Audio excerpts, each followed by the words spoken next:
Assalamualaikum warahmatullahi wabarakatuh. Para pemirsa sekalian, mari kita melanjutkan kajian kitab Al-Arba'in An-Nawawiyah, hadis yang ke-9. Bismillahirrahmanirrahim. Qala al-muallif rahimahullahu ta'ala wa nafa'ana bihi wa a'adda 'alaina min barakatihi fid dharain amin. Bismillahirrahmanirrahim.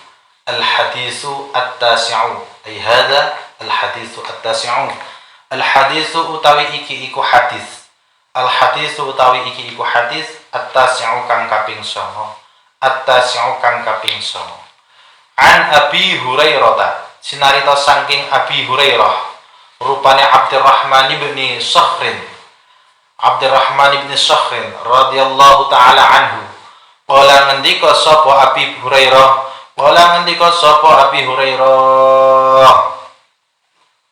ngendika kepripun? Sami'tu mirang sapa ingsun Rasulullah ing Rasulullah sallallahu alaihi wa alihi wasallam yaqulu hale ngendika sapa Kanjeng Nabi, manahaitukum ma utawi perkara nahaitukum kang wis nyegah sapa ingsun ing sira kabeh.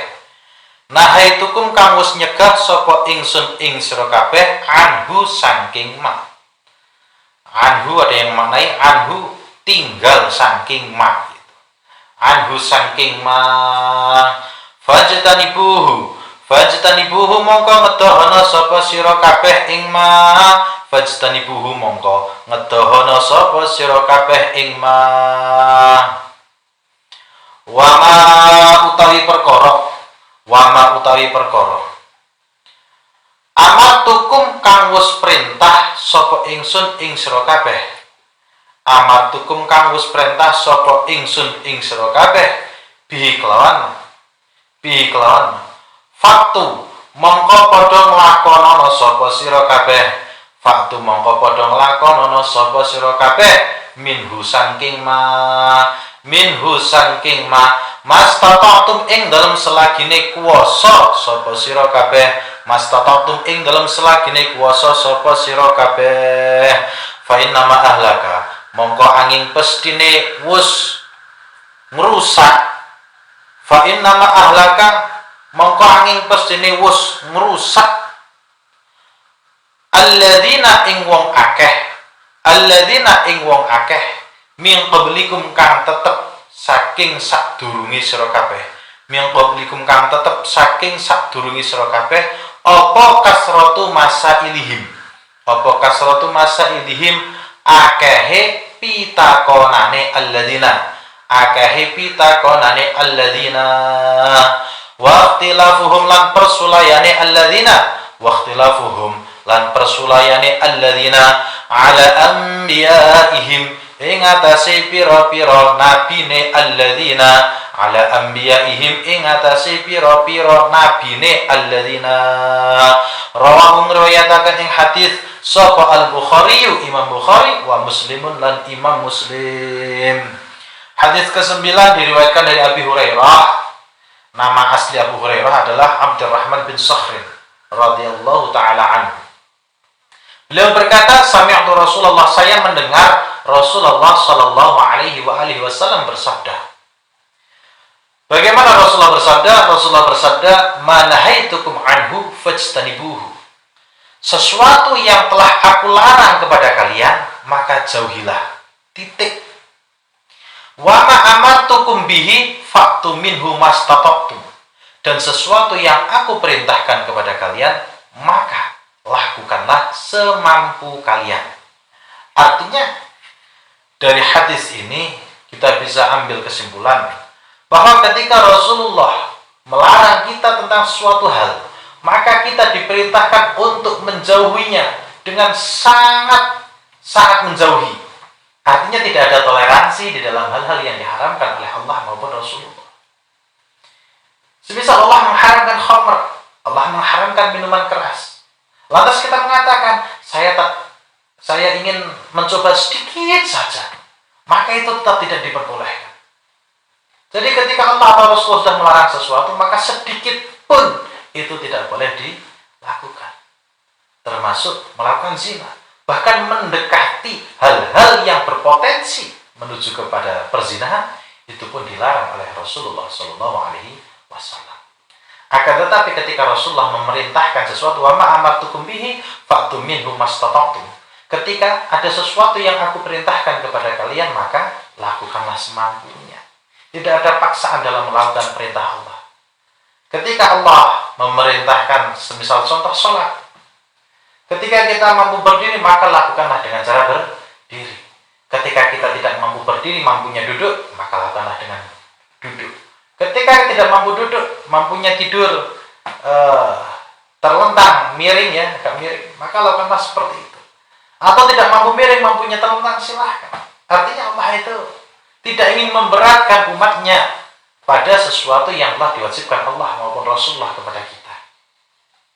Sebagaimana firman Allah di dalam surat Al-Baqarah ayat 185, A'udzu billahi minasyaitonir rajim.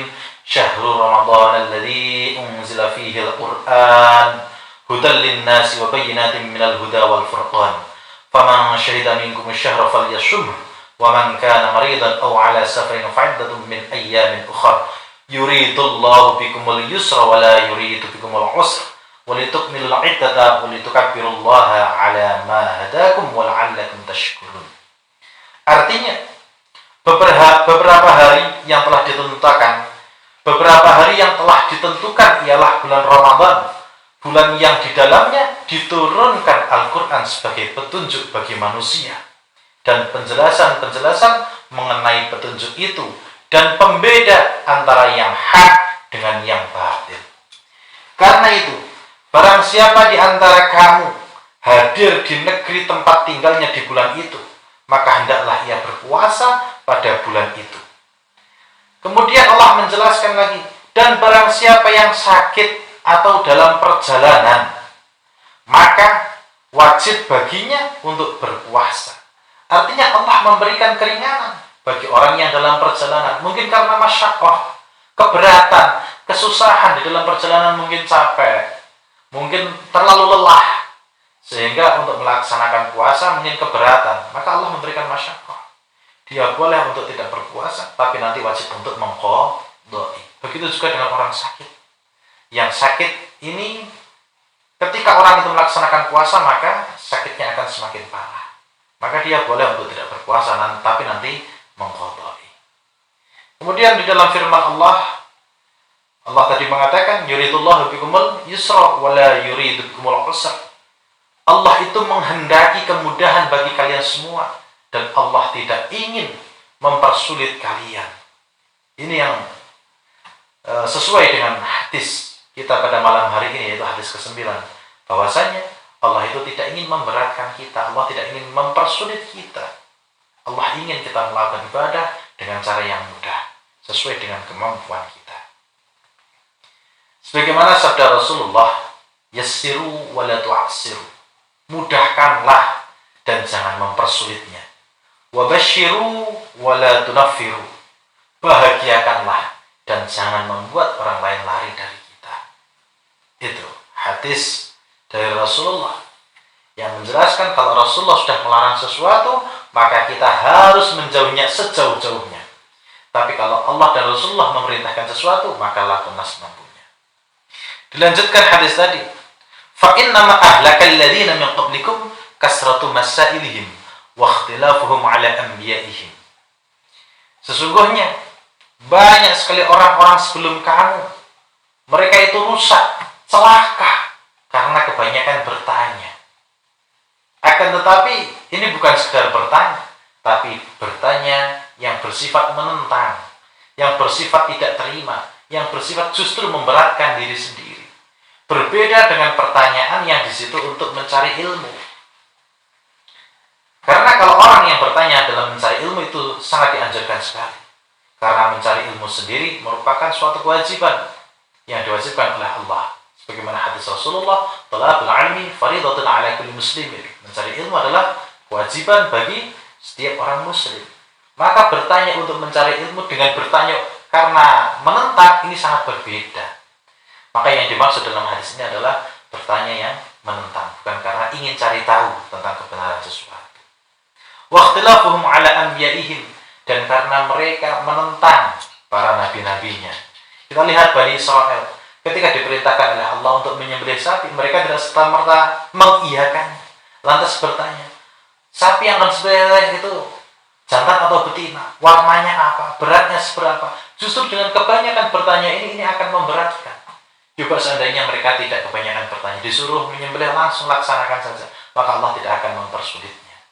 Maka dari itu, marilah dari hadis ini kita ambil pelajaran, kita jauhi apa yang telah diharamkan oleh Allah dan Rasulnya sejauh mungkin, dan kita laksanakan apa yang diperintahkan oleh Rasulullah dan yang diperintahkan oleh Allah dan Rasulullah semampu kita. Usahakan semaksimal kita selama kita bisa. Dan marilah kita mempermudah terhadap orang lain dan jangan pernah mempersulit orang lain. Sekian yang dapat kami sampaikan. Akhirul kalam. Wassalamualaikum warahmatullahi wabarakatuh.